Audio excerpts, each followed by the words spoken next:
Good morning, Faith Fellowship. Mr. Dunn here.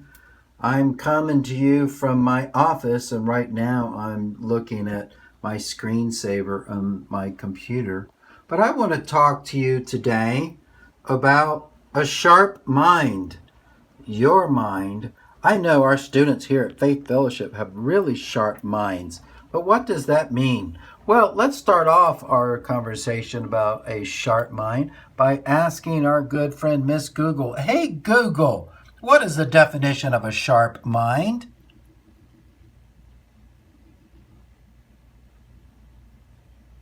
Hey Google, what is the definition of a sharp mind? On the website findanyAnswer.com, they say, sharp suggests an acute, sensitive, alert, penetrating quality, a sharp mind. Keen implies observant, incisive, and vigorous, a keen intellect.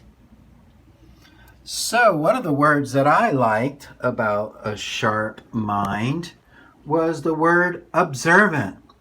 I'm going to ask you to observe some things on my desk. Is there anything that you see is out of order? I'm going to let you look one more time. Can you find something in my desk area that just doesn't look quite right, that looks a little bit wrong and out of order? If you said the paper on the wall looks out of order, you would be correct because it's completely upside down. You wouldn't put a paper upside down. Now, if you were able to notice that, that means your mind is sharp. That means you're able to observe and to tell some things from other things. Here's another thing I'm going to ask and test you on. There are pencils in my pencil holder. Can you tell how many are not sharpened? That's right. If you said 2, you were able to observe the difference between a sharpened pencil and an unsharpened pencil. Now look at my pens. Some pens look different than the other pens. What's the difference in the pens? Well, if you said some have a lighter clear cap on them and some have a darker red, you would be right. How many pens do not have a red cap? Well, if you said 4, you were correct. Now here's the last question. What direction is Mr. Dunn spinning?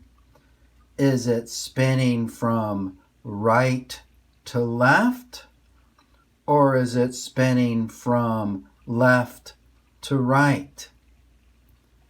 If you said right to left, you were correct. Notice that it's coming this direction and going this direction. So this would be the right side, and it's moving towards the left.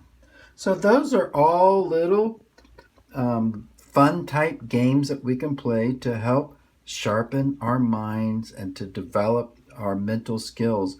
I'm sure there's a lot that you can think of at your house that you could be doing just to practice. You can do puzzles, you can do word games, and of course, by following the directions of your studies, it's going to sharpen your minds as well. So I'm going to go ahead and take one of these pencils, and it's going to be a loud sound, and it's going to be going from dull, and it's moving away all the things that are blocking the lead, and when it comes out, it's going to be a nice, sharp pencil for you to be able to work with, or I should say to be able to work with and write with. So I'm going to go ahead and put that back in my pencil holder. Now I have one less unsharpened pencil in my pencil holder. So you go on and have a great day, and keep